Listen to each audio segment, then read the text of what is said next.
Yang terhormat Sekda Kota Palembang, mohon izin Bapak Sekda melaporkan pasien terduga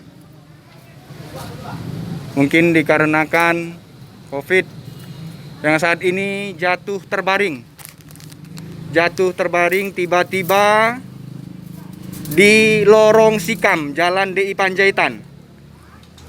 Saat ini tim medis dari RSUD Bari telah melakukan evakuasi.